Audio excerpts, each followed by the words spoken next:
Muy buenas tardes, bienvenidos, bienvenidas a un programa más de este programa Disrupciones. Les saluda Isabel Briceño este martes 12 de noviembre del 2024, día del libro que nos acaba de informar Cau, y también día del cartero y cumpleaños de mi sobrina, así que le mando muchas felicitaciones. Hoy me acompañan esta tarde Cau Sirenio, Luciana Oliver, que está acompañándonos en sustitución de Ale Ruiz, que anda en una misión por el norte del país, y Camilo Campo también esta tarde, que está acá con nosotros y nosotras. Pues me da mucho gusto saludarles en esta tarde y les comento que vamos a platicar hoy sobre varios temas, tres, como ya saben. El principal, que va a ser una entrevista con Leti Calderón, experta en migración, para hablar precisamente de qué tan ciertas o qué tan posibles, más que ciertas, sean las amenazas de Donald Trump respecto a los migrantes que están en Estados Unidos y pues esta contundente amenaza de deportación y de detenciones masivas. Pero también vamos a tener otros temas que pues son importantes, que se han estado discutiendo a lo largo de esta semana, como lo es... ¿Qué temas, Camilo? ¿Tú de qué nos vas a hablar el día Pues de hoy? bueno, yo les voy a hablar sobre temas internacionales, aquí en Disrupciones, que tanto nos gusta el fútbol, hablar de fútbol y de politizar el fútbol. Pues sí, justamente es sobre lo que ocurrió en Ámsterdam, este enfrentamiento entre hinchas o porristas de un equipo de la liga de fútbol israelí, que es el Maccabi. Ahorita están enfrentando justamente en Europa, porque hay una final que está disputando la Europa League.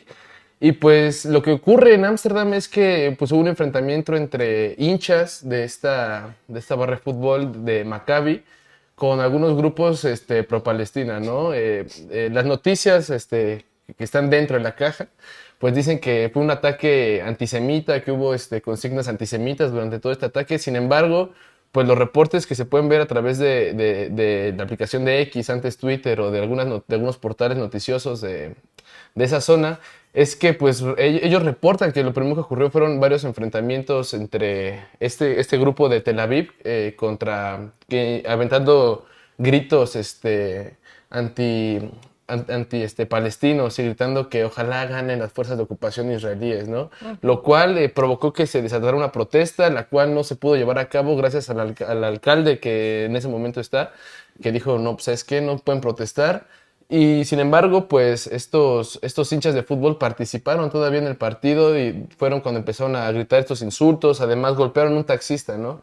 Y fue en este momento cuando varios colectivos antifascistas, pro-palestinas, empezaron a reunir para pues hacer frente a estos grupos, y lo que terminó en una pelea campal, ¿no? Hubo 62 detenidos, algunos heridos. Pero lo importante de aquí es que pues, Benjamín Netanyahu envió a su equipo de seguridad para que escoltaran estos hinchas, que pues la verdad pues eh, mm, ellos fueron los que provocaron este primer enfrentamiento, ¿no? Ellos empezaron a arrancar las banderas que veían alrededor del estadio, banderas de Palestina, y pues justamente desembocó en estas acciones, ¿no? La policía anunció que hay 62 detenciones por estos actos. Y pues, como siempre, ¿no? Creo que es importante ver lo que ocurre también al interior del fútbol, porque es una muestra clara de la política que hay a nivel internacional y a nivel nacional también, ¿no? Que ahorita hay varios partidos también aquí en la capital, y pues mucha violencia de por medio, ¿no? Y pues esa es la noticia internacional. Pues sí, al final, bueno, como dices, primero los medios, pues, tradicionales estaban defendiendo, ¿no? A los a la porra Ujú. israelí, pero también alguien que fue severamente criticado fue Faitelson, ¿no? Que Ah, sí. también este comentarista de deportes, que ya no sé en dónde está, si en el 3, en el 2, Ya pasó por no todos sé. los canales, Ah, sí. bueno, sí, como es ahorita todos están así, ¿no? Como que de un lado se pasan al otro, es algo común, pero sí fue criticado por su apoyo Ujú. también, ¿no? Entonces, bueno, pues ahí deja ver como de qué lado está, evidentemente, y pues sí, como dices, de por sí el fútbol levanta pasiones, el juego por sí solo, ¿no? O sea, la gente, las porras, los aficionados suelen ser como bastante, pues a veces, no sé, como Mucho muy, fervor, ¿no? sí, se superclavan ahí en el... Abusan de sus emociones.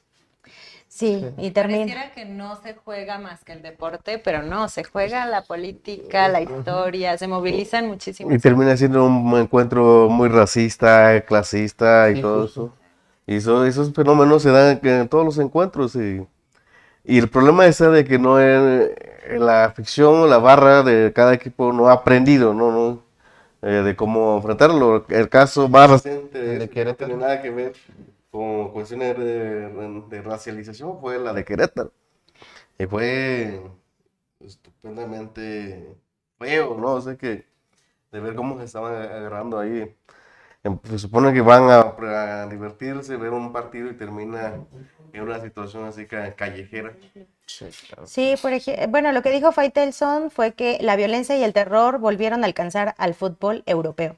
Los aficionados del Maccabi Tel Aviv de Israel fueron emboscados y agredidos esta noche en Ámsterdam tras el juego ante la Ajax. Reportan múltiples. Y ya algún comentario fue de Leonardo Toledo que dice a Faitelson se le pasó que los hooligans del Maccabi se burlaron de las personas muertas en Valencia, tronaron fuegos artificiales ilegales, llamaron al genocidio y asaltaron casas y propiedad pública y privada. O sea, además de las burlas, fueron otras situaciones, ¿no? Como decías. No, y Ajá. aparte, pues estas ligas que están jugando en Israel ahorita, pues muchas han sido denunciadas justamente porque en la Franja de Gaza los estadios que han sido utilizados, hay una nota que sacamos de hecho en pie de página, los estadios que son utilizados por estos equipos palestinos, pues ya fueron convertidos en campos de concentración, ¿no? O muchos han sido pues tomados por estos equipos y pues los utilizan ellos, ¿no? Creo que también es una de las principales demandas que hay desde la comunidad internacional que no se deje participar a Israel en el Mundial justamente por estos actos, ¿no? Justamente porque ha llamado, pues desde sus trincheras, todos los jugadores de fútbol han llamado pues a continuar con el genocidio, ¿no? Que se vive en Palestina y pues ese es el tema. Sí, complicado. Pues bueno, creo que Cau, nos vas a platicar también de otro Sí, es tema. que vamos de violencia en violencia, pareciera ser Sí, que creo que hoy no hay nada. no hay nada agradable, pero pareciera ser que nos falta tan solo, Ajá, ¿cuántos días nos falta? ¿50 días? para que terminemos el 40 año. y ¿Para qué? 48 días, no, 49 días para que termine el año. Ajá. Y en esos 40, pero en esos 49 días lo vemos así como de esos 50, de 60 días que quedaba del año.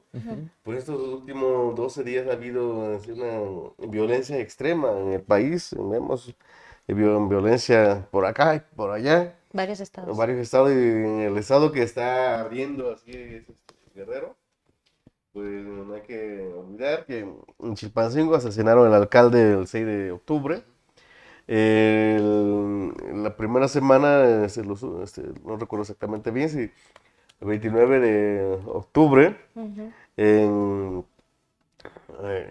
Tecpan, una buena incursión. Y luego, pues otra vez esta semana, otra incursión, desaparición forzada de 17 personas de una comunidad de Chautipan, municipio de Chilpancingo. Em, Después de una búsqueda de un anuncio de un militar, de comandante de la 35 zona militar de Chilpancingo, donde anunciaba que iban a utilizar alrededor de 400 militares, soldados y Guardia Nacional para buscar a las personas, lo que terminó es un asesinato, no sé, crimen, en un masacre de 11 personas, entre ellos 4 menores de edad, que es una situación así como bastante triste para Guerrero y para Chilpancingo, que a mí me tocó vivir ahí y cuando yo recuerdo Chilpancingo era en donde tú podías caminar a la calle, ibas por las chelas y andabas haciendo tus cosas hasta las 10 11 de la noche. Pues ahora ya esa situación pues sí, ha sido rebasado. No vemos dónde está la gobernadora en el caso de Guerrero. Justo cuando el día de la masacre de los campesinos, de los comerciantes de Chautipan, la gobernadora se encontraba en la Costa Grande y donde estaba bailando con Jorge Muñiz en un encuentro, en una fiesta y cantando y ni siquiera no tiene alguien que le avisara, oye, señora, allá hay muertos, ¿qué vas a hacer? Pues no hubo esa reacción porque pareciera ser que los Félix, el papá, la hija, las hijas, le interesa más el rollo artístico, andar haciendo el ridículo ahí cantando, que andar, Que cantan bastante mal, por cierto. que atender toro, ¿no? la violencia de Guerrero, porque esos días he estado viendo y la violencia, pues, ya dijimos, alcanza todo, pero también ha alcanzado a periodistas, a reporteros. Hoy en la mañana, pues, hubo una protesta en el Congreso local de Guerrero, en protesta porque una de las reporteras de un medio digital que se llama Ahora fue agredida por el secretario particular de Citlali Telles Castillo, una diputada La que se local. pasea en su... La que se pasa en su camionetota acá como... Tipo La cuevas. Cybertruck, Sí, ajá. Tipo cuevas, ajá. tipo cueva, sí. Pues como esa diputada fue la que publicó la nota, que se viralizó y que ya estaba bastante viralizada la nota, cuando el secretario particular le habló, ese tal Jonathan, le habló para que bajaran la nota.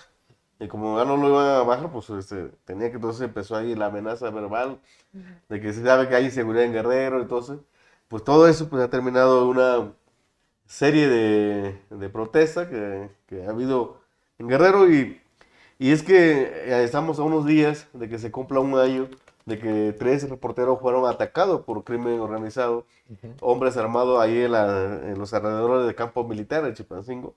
Entonces, esta situación, esta amenaza verbal que tuvo que ver desde la ex alcaldesa Norma Otilia y ahora que lo reproducen los de esta diputada, pues ha terminado también como para el periodismo guerrerense, pues es vivir bajo fuego, ¿no? O sea, con esta situación, esta forma de intentar callar el periodismo y que buscar de que ya no se informe, ¿no? Entonces, ¿cómo vamos a enterar nosotros de lo que pasa en Guerrero con toda esa ola de violencia? Oye, pero se supo, o sea, como, a ver, como que me perdí un poco. El militar anunció que iba a buscar a las personas que estaban con reporte de desaparecidos hasta ese momento, a 400 elementos del Sí, ejército. iba a desplegar 400 elementos. ¿Y eso antes ya se había hecho? O sea, ¿o por Pues qué en no se había específico? hecho, No. no se había hecho.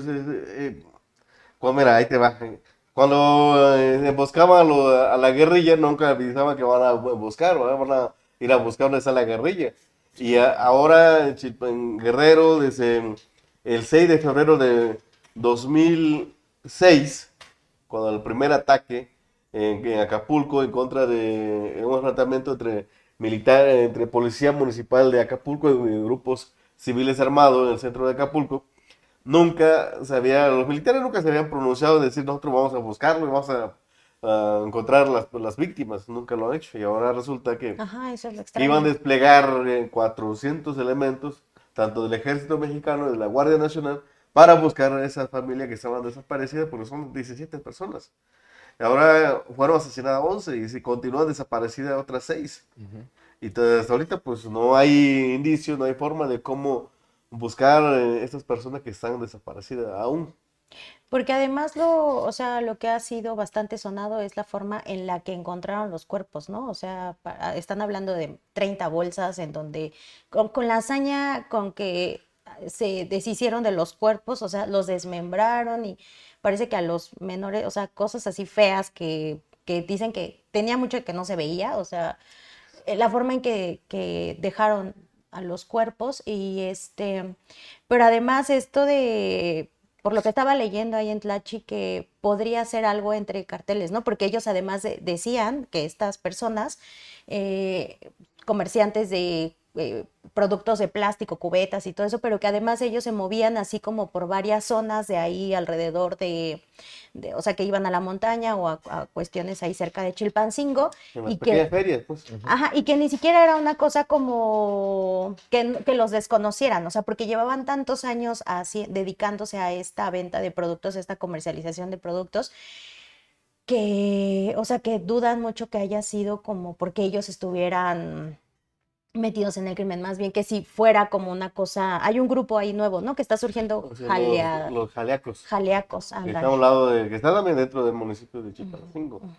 Entonces, sí hay un problema en este caso de los comerciantes. En la hazaña de cómo se asesina a los menores de edad, que son 4, que le sacan los ojos y todo. La verdad es que, como que da mucho así pavor de hablar, como detallar los hechos, porque ese crimen nosotros lo vimos en 2008 frente a la escuela primaria secundaria Morelos, mi pomón en mero centro de Chilpancingo, donde 6 personas fueron descuartizadas y arrojadas en esa zona. De hecho, en ese entonces nosotros criticamos bastante el periódico El Sur por haber publicado en su plana, primera en la portada, esa foto, que para nosotros no debió haberse publicado en ningún lado, pero lo hicieron. El argumento del Sur, porque sí pusieron un editorial en la página 2, el argumento era de que era para explicar de que hemos perdido la humanidad, de la razón, la capacidad de razonar la crisis ante la violencia, ¿no? Es esa crisis violenta que se vive. Y ahora, otra vez, de nueva cuenta, no en el centro, pero a la salida de Chilpancingo, ahí donde se conecta, porque es por es la autopista del sur, ahí es donde puede encontrar esa camioneta con estos cuerpos. Bueno, hoy en la mañana Omar García Harfuch dice que ya para embonar todo esto que pasó, pues en la conferencia mañanera dijo que ya ubicaron que las personas que fueron los que asesinaron al alcalde de Chilpancingo y que fueron los mismos que atacaron a estas personas, a los comerciantes.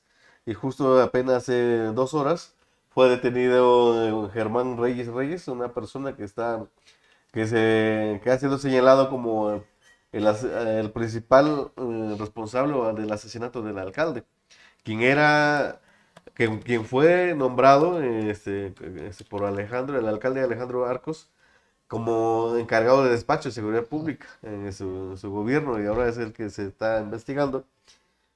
Ojalá que no haya un intento de crear una historia que nos lleve que lleve a más confusión de lo que está pasando, sino que realmente se investigue y también se investigue estos hechos de los 11 comerciantes que fueron victimados, ¿no? Asesinados. Y decirle también al pueblo de Guerrero que que tiene que organizarse, porque ante esta fiesta de la gobernadora, andar organizando festivales, cantar y todo eso, y no prestarle atención en el tema de seguridad pública, pues no le queda nada más que organizarse y generar su propia seguridad, porque como que ha rebasado los límites en el caso de Guerrero. Sí, está todo mal. O sea, la atención por el huracán, por muchas cosas están mal allá. Entonces, pues sí, tendrán que organizarse.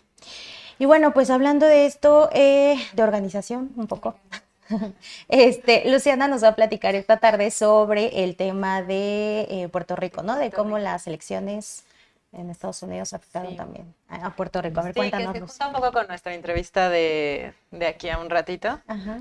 Que pues por primera vez, cuando hay elecciones en Estados Unidos, también hay elecciones en Puerto Rico. Puerto Rico se llama Estado Libre Asociado de Estados Unidos, lo que quiere decir que pertenece a Estados Unidos, pero no forma parte de, o sea que vota simbólicamente nada más, o sea, si tienen una votación, pero solo es simbólico, no cuenta así absolutamente nada. Porque en realidad están regidos por Estados Unidos. Sí, no, y desde el 2008 lo que nos contaba, que les invito a ver la entrevista que le hicimos a Francisco, un puertorriqueño que es director ejecutivo de una revista que se llama Crítica Cuadernos.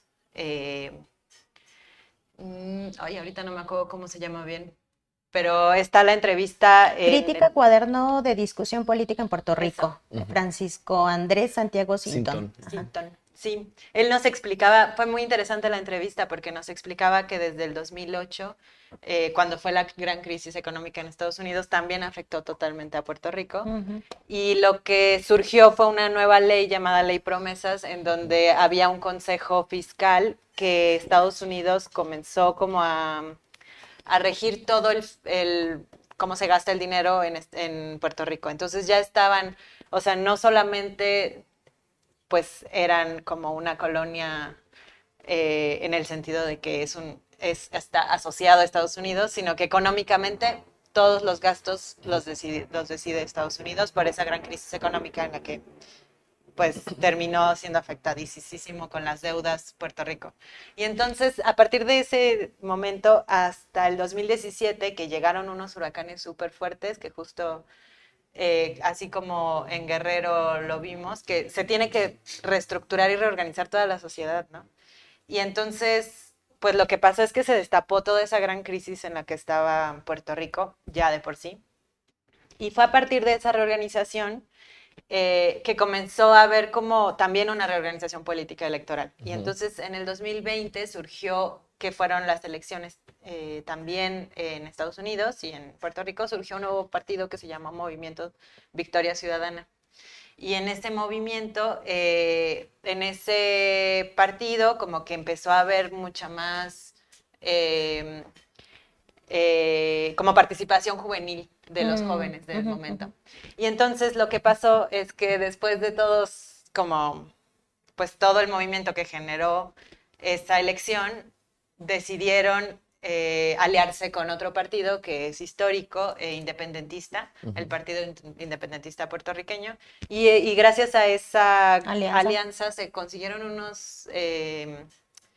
pues unos resultados históricamente increíbles para el país, para la isla, porque siempre fue como un país bipartidista y ahora por primera vez quedó en segundo lugar. Muchos están como muy deprimidos porque el de los jóvenes. Ajá, al final no ganaron, ganó la candidata de Trump, lo cual también genera como dudas al respecto porque va a haber una continuidad, ¿no? Entre lo que pueda hacer Trump y lo que pueda hacer esta nueva candidata, pero quedó tan cerca que pues abre muchas posibilidades, ¿no? La esperanza. Sí, una esperanza de que tal vez sean las últimas elecciones coloniales, ¿no? En las boletas de Estados Unidos, ¿no? Sí. Sí, justo, pues igual lo que él contaba, que es parte de lo que también podríamos platicar más al rato en la entrevista, es que electoralmente pues no se puede lograr muchas cosas, ¿no? O sea, no hay una reforma electoral, entonces, como en Estados Unidos, que está como hecho para que no sea una elección popular, sino una elección como esto de los colegios y todo en Estados Unidos, que al final genera como muchas trabas, ¿no? Y muchos límites para que la elección tenga como una representación real. Y pues él nos contaba eso, que en Puerto Rico también. Entonces es muy interesante, los invito a ver la entrevista. Sí, fue una entrevista muy interesante. Voltear a ver a una isla que pues no volteamos porque estábamos viendo al gran, ¿no?, monstruo estadounidense. Entonces sí, por esa parte fue muy interesante. También pensar cómo se reorganiza un país después de una catástrofe ambiental, ¿no? Que es lo que vemos en Valencia, lo que podemos ver aquí en México con los huracanes también, ¿no? Que ahí eso es súper interesante porque como lo comentábamos en el programa pasado con esto de la Dana, o sea, ¿qué tanto es en realidad un fenómeno natural, un desastre natural, cuando los países o los líderes de los países, los representantes, se rehúsan a acatarse y pues a pegarse más a las normas que vayan más a favor del medio ambiente, ¿no? Como ahorita Donald Trump, o sea, sus políticas han sido Él es bastante... negacionista, ¿no? Él no cree en el calentamiento. Ajá, entonces, o sea, imagínate, las políticas que ellos implementan en los países y cuando no se ciñen, digamos, a estos acuerdos, pues si de por sí está complicado y a la COP llegan en aviones, o sea, pues más cuando tienen esta negación para apegarse a acuerdos que vayan a favor de políticas ambientales que no impacten, ¿no? O sea, o tanto, que no impacten tanto. Pero, pues bueno, sí es algo complicado ahí, entramado, en donde pues están ligados todos estos entretejidos, todos estos intereses políticos, económicos, que también ahorita vamos a ver en la entrevista, ¿no? Con esta Leti Calderón. No sé si ya está Leti Calderón por ahí o todavía no. Todavía no. Bueno, pues de lo que vamos a platicar con esta Leti es sobre lo que ha declarado Donald Trump en las recientes, pues en los recientes días, que ya ha traído este discurso, ¿no? Desde la campaña que empezó, bueno, que realizó, porque pues como lo sabemos, esto de la migración ha sido su mayor apuesta para ganar para ganar el voto allá en Estados Unidos, y en donde incluso se ha mostrado que también algunos, que se podría pensar que nada más los republicanos son los que estaban a favor de Donald Trump y de estas políticas tan duras, ¿no? Tan duras, tan recrudecidas, pero en realidad también ha habido algunos estudios en donde se ha señalado que también las minorías, incluso, pues por ahí supimos que también, hubieron encuestas, ¿no? Datos en donde se pudo observar que el voto latino fue el que le dio también un empujonzote para que llegara a la presidencia. Y bueno, pues es muy preocupante porque qué tanto estas amenazas que Trump utilizó como su bandera de campaña política, pues se podrán hacer realidad. Porque una cosa es lo que él pueda decir, ¿no? Todos los candidatos juran y perjuran muchas cosas, pero en realidad, ¿qué tan posible puede ser esto? ¿No? Es algo de lo que vamos a platicar con Leti, que, no sé, ¿todavía no está? Sí, ya está. Ya está. Entrando. Ah, ok. Un minutito más. Sí, pues hay varios temas ahí con Donald Trump, ¿no? Uno es las promesas que ha utilizado para llegar a la Casa Blanca nuevamente, la mayoría que tiene tanto en la Casa Blanca como en la Cámara de Senadores, ¿verdad? Hasta ahorita va así. Los nombramientos que ha estado haciendo, que ahorita han causado bastante... pues igual la alarma, ¿no? En la población, ¿tú qué sabes, Cau, de allá o sea, de la gente que conoces? Yo no conozco a gente allá en Estados Unidos con quien tenga contacto, pero, o sea, están espantados, ¿qué dicen? Porque yo sí he escuchado que hay mucha alarma, mucho pánico, porque pues vuelve todo esto como... es mucha tensión la que se está viviendo, ¿no? De pensar que se puedan... Y es que ya tenemos una experiencia con él, ¿no? O sea, Claro. ya lo lo Ya conocemos. lo conocemos, de hecho. Sí. Esta imagen en donde, o sea, que le pegó, ¿no? En donde separa a una familia y la niña se queda llorando, le pegó, pero ha sabido como recuperarse de estas cosas, tanto que está de nuevo en la presidencia. Y eso no nada más, ahorita me cuentas que te han dicho tus colegas por allá, pero esto no nada más afecta a nuestro país y a la inmigración mexicana, o sea, también a otros países como Colombia, Rusia, ¿no? Y pues en el Venezuela, Venezuela, Haití, claro. Los que históricamente Centroamérica. tienen.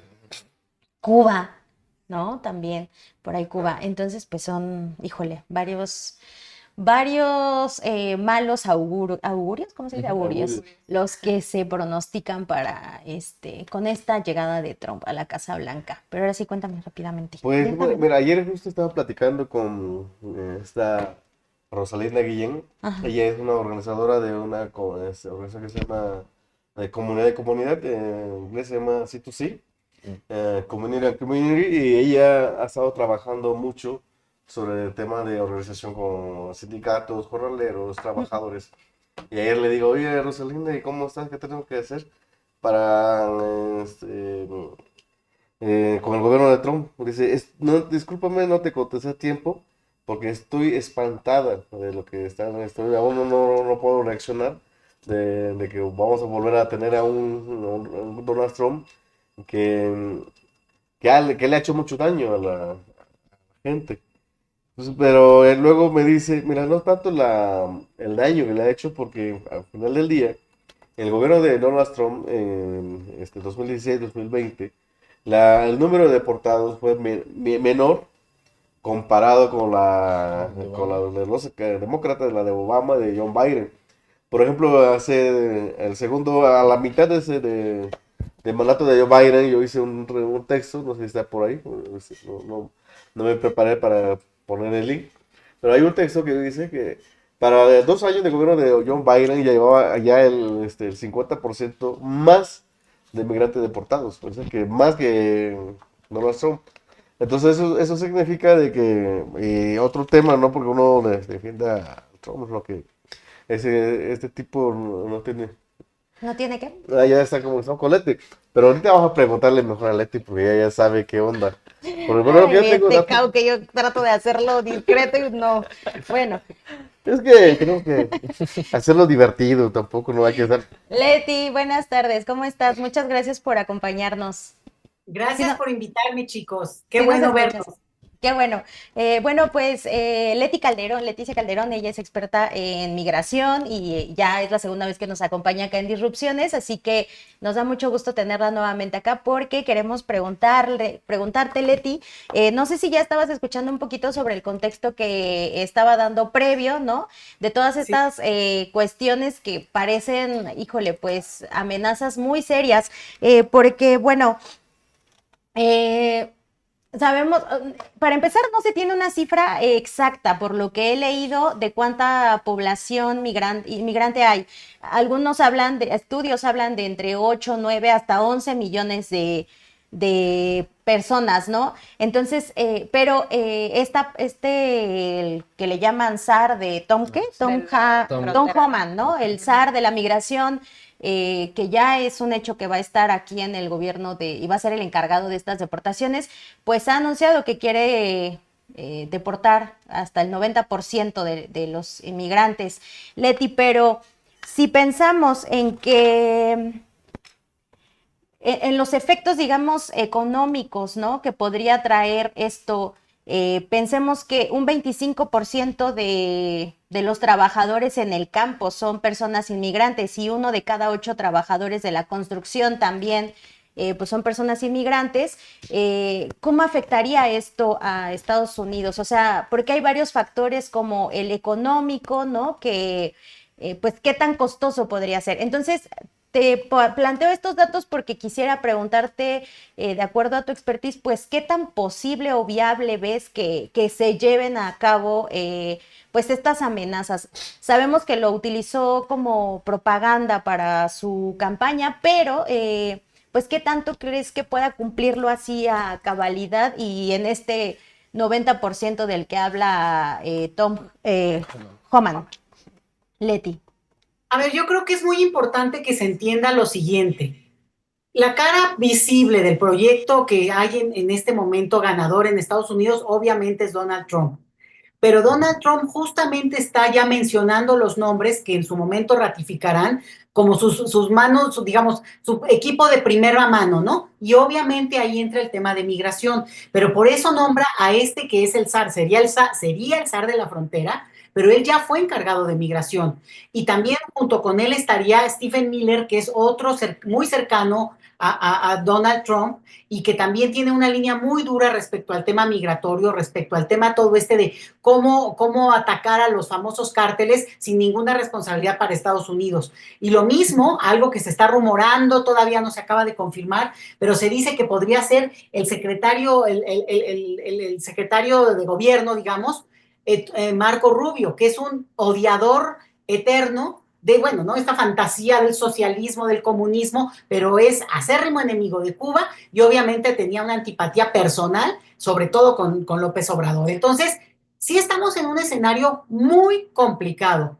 Que les afecte o no a Estados Unidos, que podría haber inflación en Estados Unidos, que esto podría alterar la economía de Estados Unidos, que se hagan cargo. El problema es que esto sí tiene consecuencias, ya lo han hecho, pueden hacerlo con toda la posibilidad, digamos, de lo que ya han tenido de experiencia, y esta es otra cosa importante. Ya tuvieron un primer mandato de Trump para experimentar cómo podrían hacer este tipo de deportaciones, y justamente frente a eso, México también ya tiene experiencia, eso es otra cosa. Pero no importa, y ahí yo refutaría un poco el argumento de que si fueron más con Obama o si fueron más en los años 30, o sea, no importa. Estamos hablando, te voy a decir en números, potencialmente millones de personas, pero una sola que fuera, y también ese es otro dato importante, a este país no han dejado de regresar mexicanos absolutamente todos los días. Que no regresen en millones, que incluso pareciera que nunca regresaron porque no los vemos como así, como contingente caminando juntos todos regresando al país. Bueno, eso sí pasa, por cierto, pero, o sea, es parte como de la fantasía que en México se ha construido como de que, bueno, Claro, 3 millones, entre 2 y 3 millones que regresaron en un país de 130 millones de habitantes, se fue como nivelando, ¿no? Se fue encontrando, pero con muchas dificultades para los retornados que no tendrían por qué enfrentar en esta ocasión si nosotros también aprendimos la lección. Ellos aprendieron lecciones, van a ser doblemente duros. Es un grupo más joven que Donald Trump, porque aquí entran los factores donde hay que preocuparse del escenario. Un Donald Trump que puede ser más conciliador, ¿eh? Y querer tener más este papel de que al final de cuentas su como posición negociadora al final resuelva asuntos, ¿no? Que si Gaza, que si lo que pasa está pasando en Ucrania, que si se va a meter con Europa, que, ¿no? China, que es el principal rival de Estados Unidos. Y para efectos de América Latina, bueno, pues ponemos a Marco Rubio. Ahí es donde hay que preocuparse, porque es en ese segundo nivel, les digo yo, de lo que les llamamos halcones en Estados Unidos, de ese perfil muy duro, que también tenían los demócratas, ¿eh? Ahorita los que están todavía en el poder, pero digamos, estos son como más agresivos y siguiente cosa, que es horrible decirlo, pero más jóvenes. O sea, que larga vida a un proyecto que además de todo reivindica posiciones muy fuertes sin ningún matiz, digamos, porque podríamos pensar, ahora tú decías, entre 8, ¿cuántos millones hay? Bueno, se habla de que hay, digamos, con estas cifras que se manejan de una manera generalizada. Se habla de 11 millones de personas sin documentos en Estados Unidos.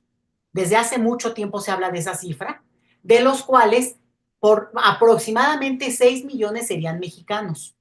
Pero una parte muy importante de ese grupo tendría por lo menos 10 años viviendo ya en Estados Unidos, por lo menos. O sea, es gente que ya se incorporó, se integró, se adaptó a la sociedad estadounidense con sus hijos, sus descendientes de hasta segunda generación, ¿no? Con abuelos, siendo abuelos tal vez ya.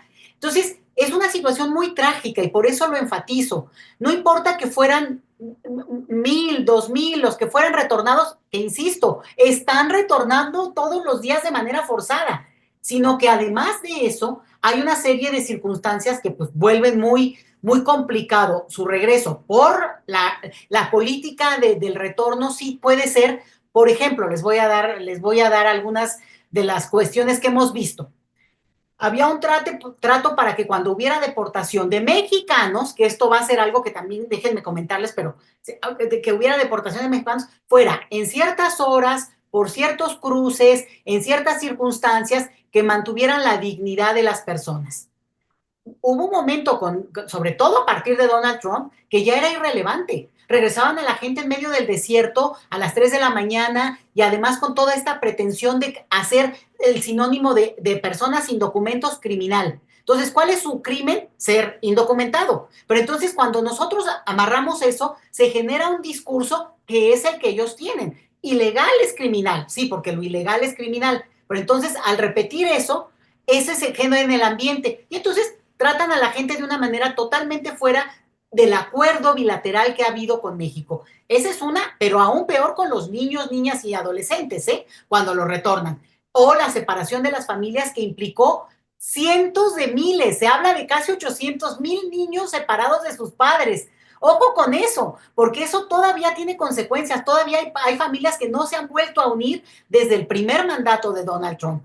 Y lo último que quiero decir, que mencioné, estamos hablando de deportación de mexicanos a su propio país, que deberían de ser recibidos aquí con los problemas que hay, vamos, no vamos a decir, bueno, como si no hubiera aquí problemas, claro que los hay, pero no con más problemas, no con una serie de inconvenientes en los cuales de repente se vuelven indocumentados en su propia casa, en su propio país, porque no traen la credencial del INE. Para tener la credencial del INE hay que tener el acta de nacimiento. Para tener el acta de nacimiento te piden ciertos datos que tal vez no tienen. Entonces, se ha vuelto un tema muy complicado que el gobierno de nuestro país tiene que reconocer que yo voy a decirles color de partido, de gobierno. Ningún gobierno ha enfrentado realmente esto como debe ser, que es flexibilizando muchas veces. O sea, hay una serie de cosas que, bueno, se pueden tomar como medidas, pero la deportación tendría que ser de mexicanos.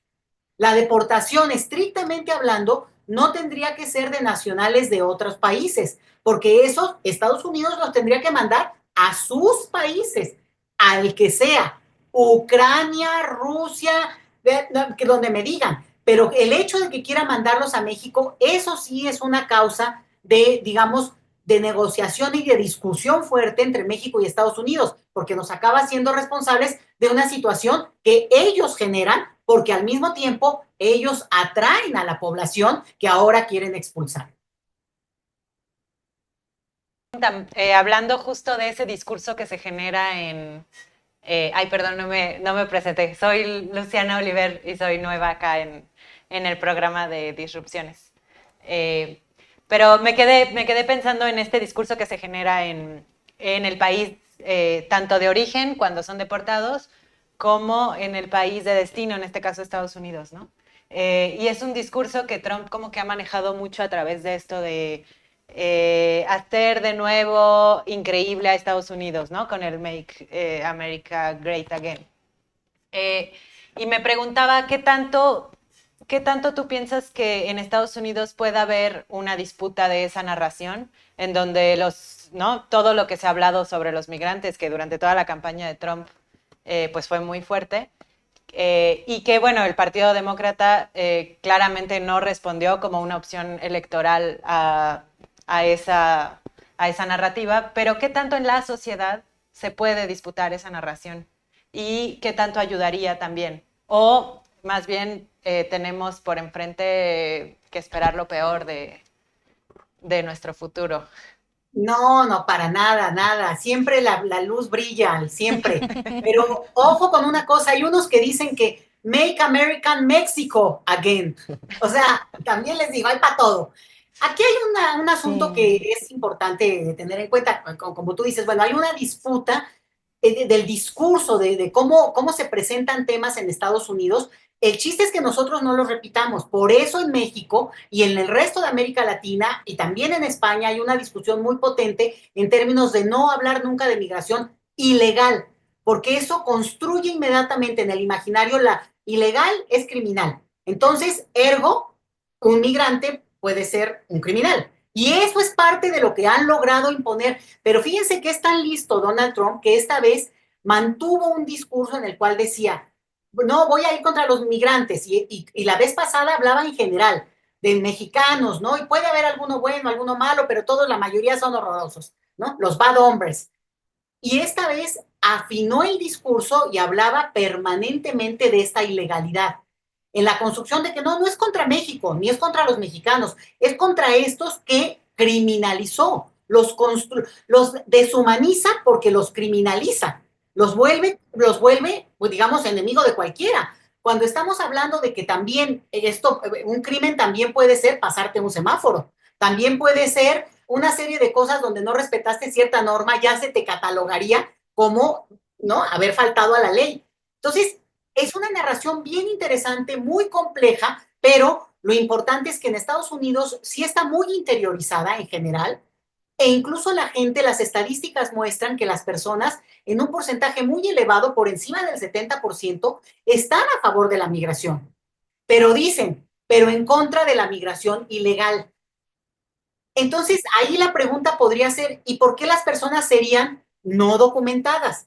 Pues porque tienen décadas, por lo menos 30 años, en que no se ha construido una nueva plataforma, digamos, de política migratoria en Estados Unidos y se ha mantenido sobre todo esta opción de la migración por asilo, que es lo que la mayoría de las personas intentan solicitar, sobre todo de otros países, no tanto de México, porque México tiene una muy baja aceptación de casos de asilo, ¿sí? Entonces, hay toda una cuestión muy politizada, de mucha politiquería, les diría yo. ¿Por qué? Porque como ustedes saben, por ejemplo, depende de la nacionalidad, también hay el tipo de posibilidad de entrar a Estados Unidos. Han jugado con esto porque atrás de toda esta narrativa también está el fantasma que alimenta la cultura política estadounidense y es el comunismo. Que ellos, bueno, si a Kamala Harris le decían la socialista radical izquierdosa, ya te pueden decir a cualquiera de los aquí presentes, incluida yo, bueno, pues somos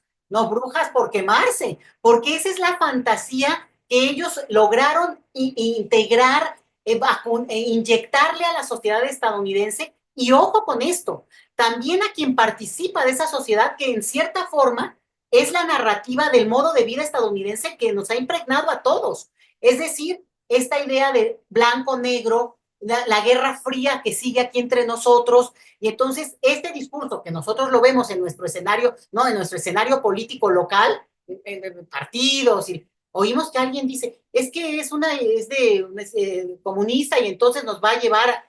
¿Dónde le ves eso? ¿No?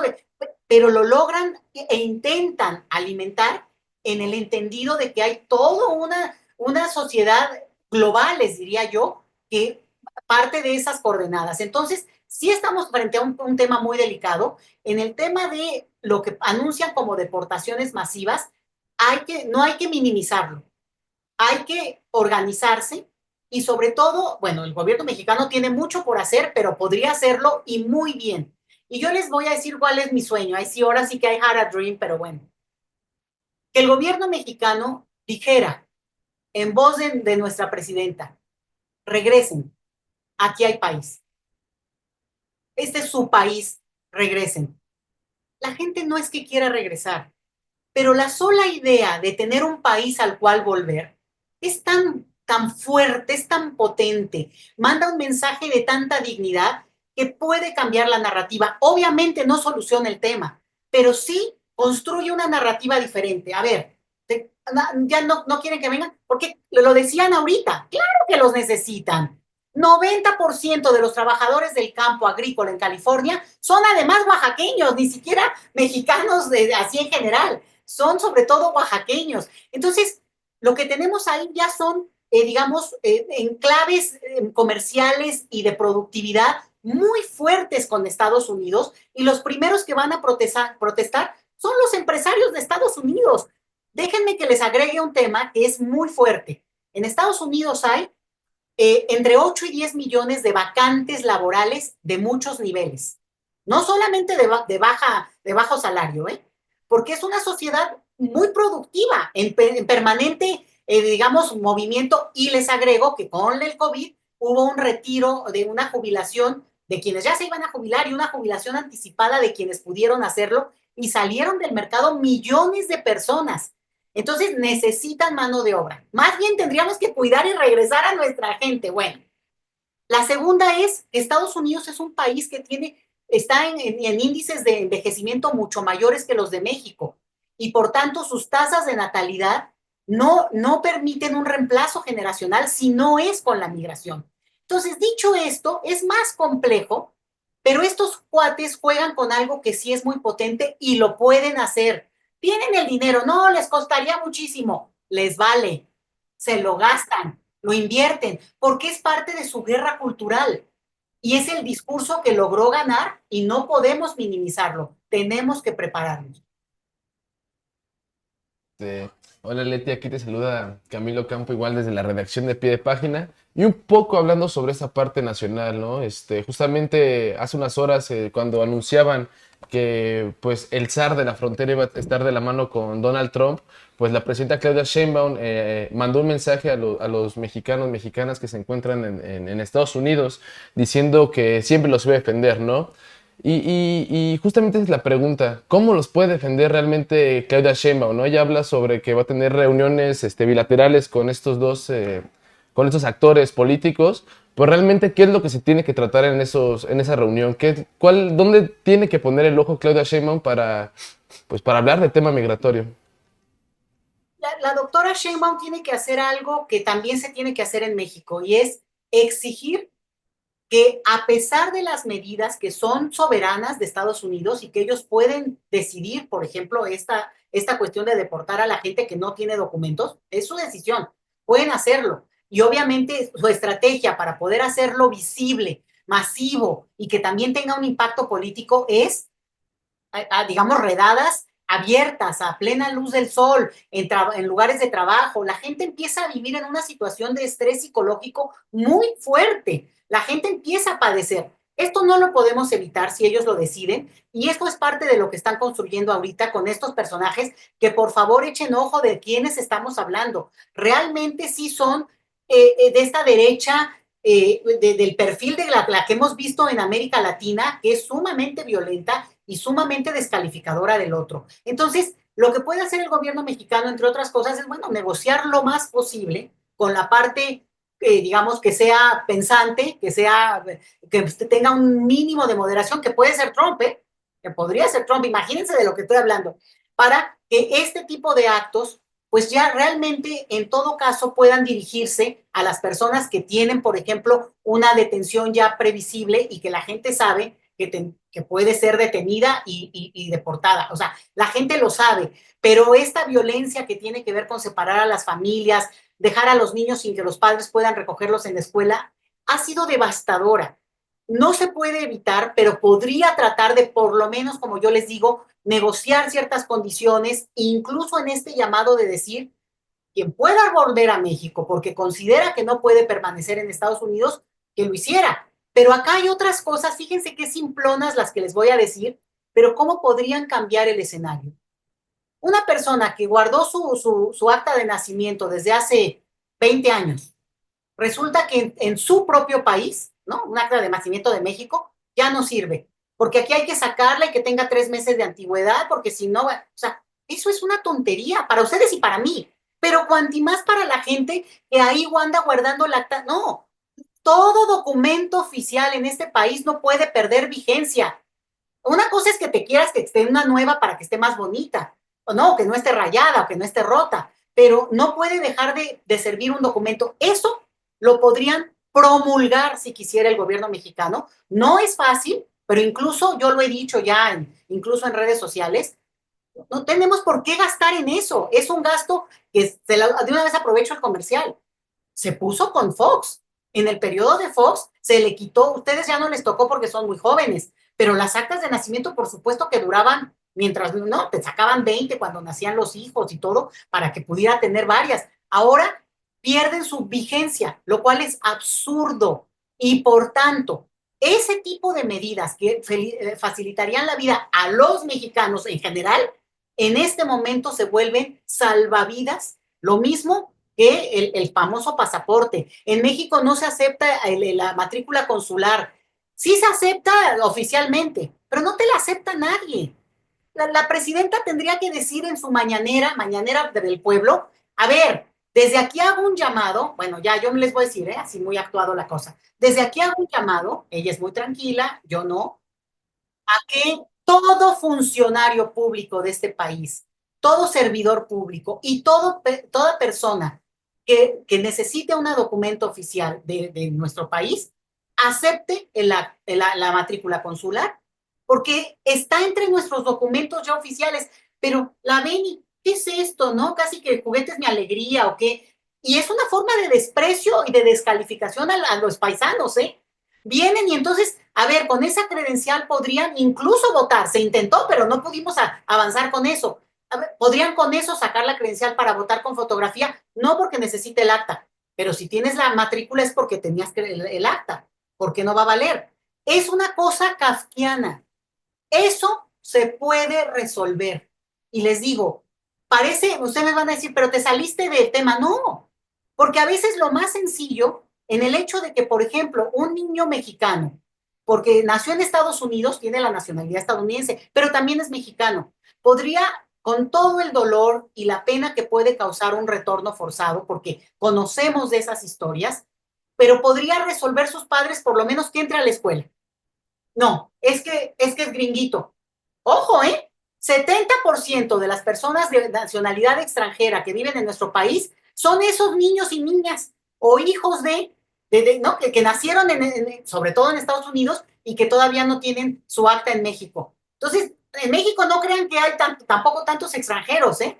Hay mucha gente de paso, pero radicando en el país tampoco es tanto para el país que somos. Y entonces, si tú reconoces digamos, la doble nacionalidad de facto y no le alargas a la gente el proceso, no se las haces cansada, porque además hay que entender que una parte de la población mexicana, sobre todo la retornada, y esa es la crueldad, es gente humilde. O sea, no está para sacar 3 actas y no está para sacar cada 3 meses otro nuevo documento y no sabe cómo. O sea, no es una cosa sencilla. Y la gente que tiene un poquito más de recursos, a veces puede contratar un abogado en Estados Unidos, darle largas con otra cosa, sacar un nuevo documento. Entonces, también aquí vemos cómo se expresa la desigualdad que provoca el tema migratorio. Hola Leticia, te saluda Caos Sirenio, acá ¿Cómo en... estás? Bien, bien, aquí un poco afónico, pero aquí estamos. Oye, Leticia, preguntarte, fíjate que hay dos cosas que a mí me ha tocado vivir, justo de lo que platicas, sobre si la presidenta le daría, bueno, que le diga a los mexicanos que regresen a su país, porque aquí está su pueblo. Yo con ese discurso me recuerda y me traslada a 2006, el 1 de mayo de 2006, cuando los migrantes paralizaron a Estados Unidos y se fueron a huelga general. Y cuando estuve en 2018 en Estados Unidos, hice una entrevista y lo que pude percibir, ya lo que acabas de decir, que 9 de cada 10 migrante es mexicano, y es irregular, no tenía documento, y son los que trabajan en servicios, en hoteles, en restaurantes, en los campos agrícolas y en otros espacios hasta de salud. Eh, ¿Y cómo? Y por eso, cuando en 2006 esos mismos migrantes no lograron reforzar su protesta, porque muchos fueron amenazados por sus patrones, por sus empleadores, para que no se quedaran ahí, para que no fueran a la protesta. ¿Qué se tiene que hacer ante este discurso de Donald Trump que dice los criminales que tiene que ir? Se tiene que ir una protesta generalizada como la de 2006. Se tiene que abrir la puerta en México para que regresen los mexicanos y puedan tener un trabajo más digno. Porque otro reportaje que hice sobre migrantes deportados y retornados, y lo que encontramos justo lo que dices, sobre el tema de documentación y la estigmatización en México, ¿no? Mucho que creeríamos que un migrante cuando llega a México se le reconocería, pero a mí me tocó entrevistar a uno de ellos y me dijo, es que fue a buscar trabajo en una fábrica y lo primero que me dijo cuando le dije que soy un inmigrante deportado, me dijo, ¿cuántos años estuviste en la cárcel? Y ese es el estigma que se le tiene. Entonces, ¿cómo podremos cambiar ese discurso? Primero la Organización de Estados Unidos y el discurso aquí en México. Mira, qué bueno que lo comentas, porque parte de lo que se ha sufrido mucho con este tema es que está el estigma. Y esto ayuda mucho, hablarlo, explicarle a la gente, porque también luego la gente no es mala onda, simplemente no entiende o repite lo que está oyendo de otras partes. Entonces, sí creo que hay espacios cada vez más públicos donde hay que hablar de esto y hay que explicar que la gente obviamente, y además después de varios años de vivir en Estados Unidos, pues a veces ya hablas diferente, introduces otras palabras, además te haces digamos, de ciertas costumbres, que es parte de la biculturalidad que tiene este país hace más de 100 años, ¿no? Por decirlo corto. Entonces, esto es una cosa educativa y por eso les agradezco tanto este espacio. Pero la otra que tú mencionas y que sí es muy importante es que desde México ha habido una construcción también del mexicano que está afuera como ahora como de héroes, ¿no? Hubo muchos años, muchas décadas en que no, para nada. Ahora sí que el que se fue ya valió gorro, ya es desmexicanizado, no. Pero bueno, vino una época de ahora son héroes. Bueno, no les carguen tampoco tanto la mano, pero bueno, ese es otro tema. Pero, ¿se acuerdan de esa fantasía, esa película maravillosa que sería un día sin mexicanos de Sergio Arau? Que es justo la fantasía que desafortunadamente es imposible de llevar a cabo. Porque en México la migración la migración que hoy tenemos, y ojo con esto que voy a decir, no es la migración de hace 100 años, aunque ese proceso como proceso ha ocurrido porque quien fue a Estados Unidos se fue sumando a las comunidades que, pues de facto, son de allá. Como dicen ellos, yo no atravesé la frontera me atravesó a mí. Es decir, 4 o 5 generaciones para atrás, pero bueno.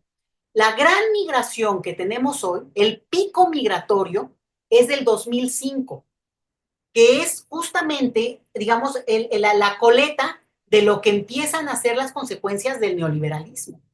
Esta migración contemporánea de los 10, 20 o hasta 30 años que pueda tener a alguien, de esa maravillosa primavera del 2006 que mencionas tú, donde hubo una cosa de salir y protestar por los derechos, en México se vio de manera muy positiva y se celebró mucho con mucho entusiasmo, pero mientras fuera allá, ¿sí? O sea, no, bueno, mientras estén allá, todo está bueno, ¿no? Ya pensar en que vuelvan. Y entonces, Lo que tenemos es que la gente se fue, es un éxodo por el empobrecimiento que vivió el país, por la falta de oportunidades y en los últimos años, la última década, por la violencia.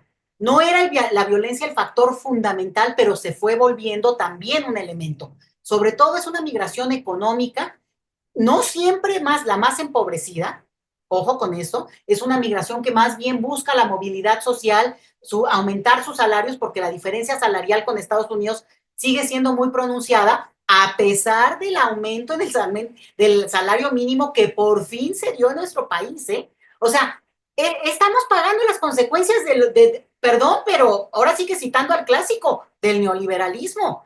La migración es esa expresión. Entonces, lo que aquí tenemos es que obviamente pedir que vuelvan es como yo lo estoy diciendo como una poesía, una forma, casi una narración que me moriría de la emoción de oírlo.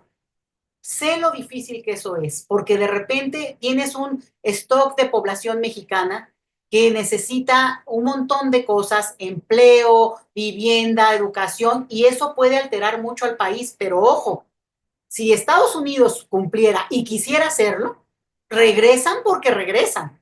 Y por tanto habría que enfrentar esa situación. No creo que pase de esa manera. Y también la hipocresía de los demócratas, ojo con eso, porque también Biden en su momento pudo haber, por acciones ejecutivas que sí lo hizo Obama. El tema de los Dreamers, a pesar de que es un tema que aún no logra resolver la situación de miles, casi 1 millón de personas, sí es una situación que alargó pues ya casi por 20 años, ¿eh? O sea, va a llegar a que él creó un mecanismo para permanecer en Estados Unidos a quien quiso y pudo permanecer, porque muchos fueron al final regresados a México. Entonces, esto es lo que me parece que es muy importante también entender, que al final de cuentas, también del lado estadounidense, hay muchas resistencias de ciertos empleadores, pero son hipócritas, para que se mantengan sus niveles de ganancia aprovechando la mano de obra, y además muy especializada y además muy leal y además ya muy integrada a la sociedad estadounidense. Pero por otro lado, también se benefician de la llegada de nuevos trabajadores que sobreexplotan. Pero ahorita no me quiero meter tanto con eso porque estamos hablando del tema del retorno. Sí es una situación preocupante. Vamos a ponernos en el punto extremo. ¿Qué pasaría si a nuestro país sí regresaran 6 millones de personas que se han ido entre hace 10, 20 o hasta 30 años? Es un tema durísimo. Podemos enfrentarlo. Hay una comunidad que sabe de estos temas, pero lo que importa es que a veces, insisto, los detallitos destraban. En el tema migratorio, de nacionales regresando o extranjeros en el país, lo que sea, el tema de la documentación es la llave. Y eso sí lo puede destrabar el gobierno de México. Y no tiene que pedirle permiso a Estados Unidos, ni siquiera consultarle. Si México quiere extender un documento y quitarle el negocio a quien lo tiene, porque hay un negocio detrás de la que las actas de nacimiento pierdan vigencia, o que los pasaportes te duren tantos o tantos años para volver a comprar otro, o que la credencial para votar con fotografía, ¿por qué pierde su vigencia? ¿Acaso ustedes se andan cambiando la edad o cómo o sea, ¿me entienden? No hay ningún motivo. Lo que sí hay es una posible voluntad del gobierno mexicano para resolver estas cosas donde las personas tengan un documento de identidad, sean nacionales regresando al país, en la circunstancia que sea, o extranjeros que radican o transitan por nuestro país. Pero lo central es informar, es educar, y pues mándenle este video a la doctora Sheinbaum para que nos haga el favorcito de decirlo en la mañanera del pueblo. Sí, ahora que vayamos a la mañanera, como vamos todos, como vamos todos, a quien le toque preguntar, le vamos a proponer tu idea y les vamos a decir, esto es lo que propone Leti. Oye, Leti, pues ya para ir cerrando, me gustaría pues preguntarte además con qué te quieres despedir. ¿Qué mensaje tú le mandarías a las personas que están preocupadas, angustiadas, obviamente con pues con grandes motivos, ¿no? O sea, porque también he escuchado mucho esta parte de que ahorita con esta tensión que están viviendo allá en Estados Unidos las personas migrantes, pues también se da mucho como esta extorsión por parte de abogados en cuestiones como de pues sí, como de ampararse, no sé, o sea, hay mucha extorsión en ese sentido, mucho fraude, ¿no? De decirles, yo te soluciono, o yo te ayudo a abogados que por ahí quieren hacer pues sus negocios, ¿no? Ahorita que se está dando esta situación, ¿tú qué les recomendarías? Se me ocurre, no sé, además de estar informados, ¿no? Con medios serios, ¿tú qué más recomendarías, Leti? Mira, esa es una buena medida que el gobierno mexicano también podría instrumentar, es decir, detectar abogados o los pools de abogados, que en Estados Unidos además es carísimo. Y entonces poder detectar y poder apoyar, aunque sea en términos de información muy básica, a la población mexicana que radica en Estados Unidos, porque como les digo, dependiendo los años y también a lo mejor incluso el perfil, alguien que tiene tres faltas porque se pasó un alto, ya lo tienen detectado y ¿no? Tiene ya una causa que aceleraría que lo puedan ubicar. Entonces, en ese escenario, y así pasó ya, ¿eh? Así pasó ya hace unos años y ha seguido pasando, insisto en esto, para que no se crea la fantasía de que no, pues es que además 40% del flujo migratorio que sigue yendo a Estados Unidos es de mexicanos. Esas caravanas que vemos, una parte son mexicanos. ¿Qué perfil de mexicanos son? ¿Por qué siguen yendo? ¿Qué habría que hacer desde México para no impedir? Porque la migración tendría que ser un derecho, vamos, pero sí para apoyar. Entonces, yo lo que diría, si alguien que ve este mensaje, primero es que esté tranquilo, pero que sí resuelva sus documentos. Miren, una de las cosas que aprendimos en la deportación masiva que hubo en la época de Obama fue que las personas no habían preparado tener sus documentos, estos que mencioné, documentos de México o incluso de Estados Unidos, todos sus papeles listos y los de sus hijos o sus familiares, ¿no? De su propiedad, de las cosas más básicas, porque eso les permite en un momento dado, pues, reconstituirse o tener menos problemas. En eso el gobierno mexicano también debe actuar de manera acelerada. Entonces, que vayan y resuelvan en los consulados, incluso había videos, ¿no? De no dejes para mañana resolver, saca las actas de nacimiento de tus hijos, sacas las tuyas. Eso hay que reforzarlo y la gente no lo deje, no lo posponga. La otra es, yo creo que sí hay que hacer mucho un trabajo emocional, un trabajo de contención, también de no pánico y decir una cosa que luego se tergiversa. Como dicen, es que cómo va a regresar a alguien que no ni conoce México. Bueno, pues un día se fueron a Estados Unidos y no conocían y lo lograron. Entonces, se podrían adaptar, pero también esta sociedad mexicana, la que estamos de este lado, poder mandar ese mensaje, así como lo decimos luego, pues, ¿no? De la población extranjera, de que hay que ser solidarios y hospitalarios, pues cuanti más con nuestros paisanos y que ellos también entiendan que vienen a un país que está en una revolución, no es el país que dejaron cuando se fueron y que vengan con esa oportunidad abierta si tienen que volver.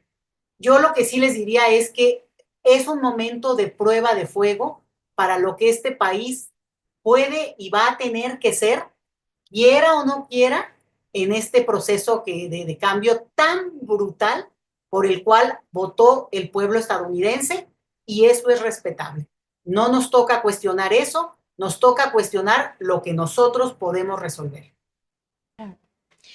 Pues muchas gracias, Leti, por esta oportunidad de conversar con nosotros, por estos mensajes y por esta información que es muy importante en el sentido de tocaste una parte muy importante, la emocional, ¿no? Creo que sí es en lo que menos se está poniendo atención, en lo que menos se está poniendo el ojo, y pues es una parte básica ahora que se van a enfrentar muy posiblemente a esta situación.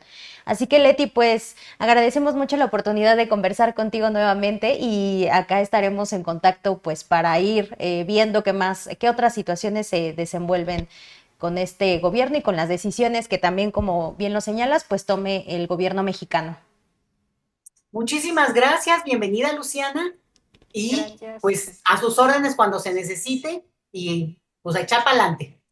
Muchas gracias, Leti. Pues bueno, después de esta entrevista, vamos ahora con nuestra cápsula ya por último, con la cápsula de que ya saben, bueno, pues esta semana también es en colaboración con la Comisión de Derechos Humanos de la Ciudad de México.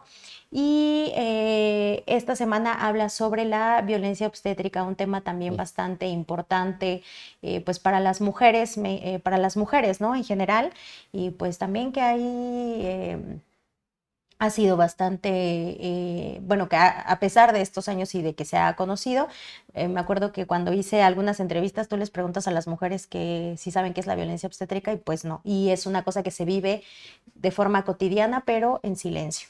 Así que vamos a ver esta cápsula y pues nada, antes de que nos manden al corte de la cápsula, les agradecemos mucho que hayan estado en esta emisión más de Disrupciones. Les recordamos que pues vayan a suscribirse a nuestros canales de Telegram, de Instagram, de YouTube, a todos nuestros canales por donde salen estos programas, a X, ¿no? También. Y pues, ¿qué más? ¿Qué otros anuncios tenemos? Los programas, ¿no? De la semana. Los programas de la semana. ¿Que cuáles son? Que mañana miércoles la mesa ambiental y el viernes los pasos de la semana y la escuela del amor después. Así que pues bueno, les agradecemos mucho y nos vemos la siguiente semana.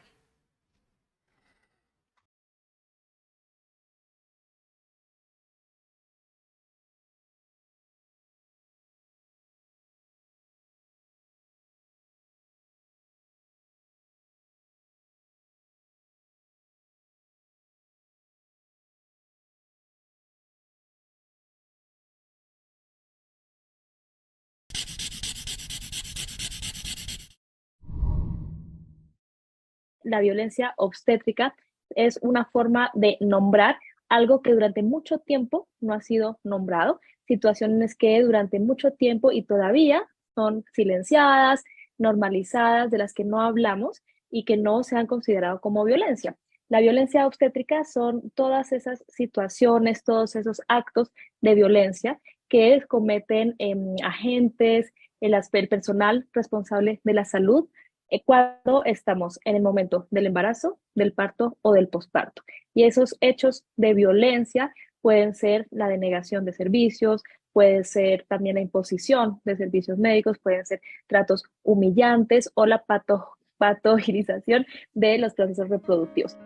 Si bien el concepto de violencia obstétrica es un concepto que sigue en construcción, en noviembre de 2022, la Corte Interamericana de Derechos Humanos señaló que este tipo de violencia constituye una violación de derechos humanos y una forma de violencia basada en género que abarca todas las situaciones de tratamiento irrespetuoso, abusivo, negligente o de denegación de tratamiento durante el embarazo y la etapa previa y durante el parto o posparto en centros de salud públicos o privados. Por primera vez en su historia, el Tribunal Interamericano señaló que a la luz de la Convención Belén du Pará, las mujeres tienen derecho a vivir una vida libre de violencia obstétrica y los estados están en la obligación de prevenirla, sancionarla y abstenerse de practicarla. En la Ciudad de México, la Ley de Acceso de las Mujeres a una Vida Libre de Violencia define la violencia obstétrica como toda acción u omisión que provenga de una o varias personas que proporcionan atención médica o administrativa en un establecimiento privado o institución de salud de la Ciudad de México, vulnerando la libertad e información completa, así como la capacidad de las mujeres para decidir libremente sobre su cuerpo, salud, sexualidad o sobre el número y espaciamiento de sus hijos.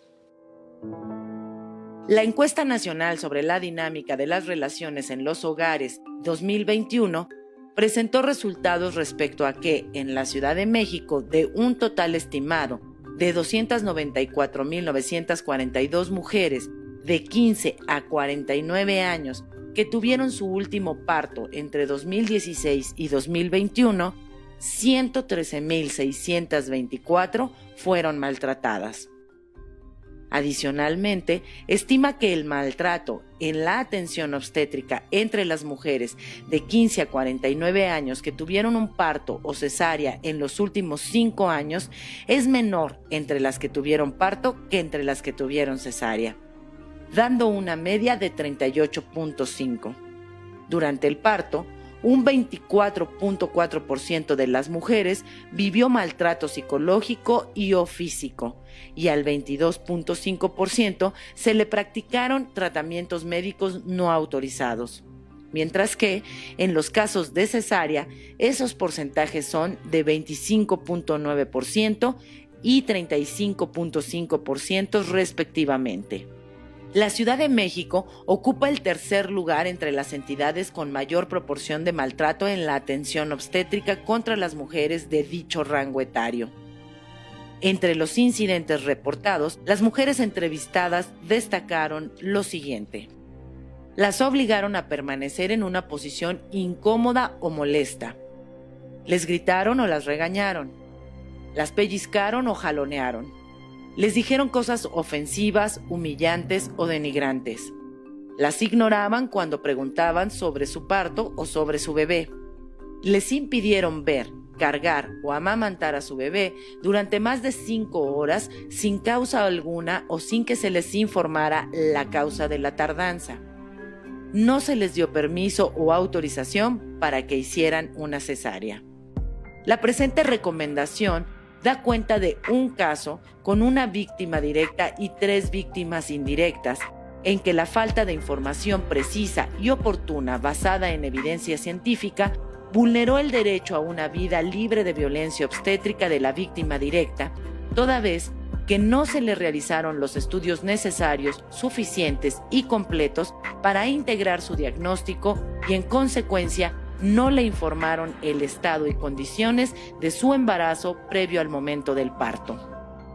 Una vida libre de violencia obstétrica se traduce, entre otras cuestiones fundamentales, en la disposición de información precisa y oportuna basada en evidencia científica, en la garantía de realizar los estudios necesarios, suficientes y completos para integrar un diagnóstico certero y objetivo y, en consecuencia, asegurar las mejores condiciones para las mujeres durante su parto y puerperio.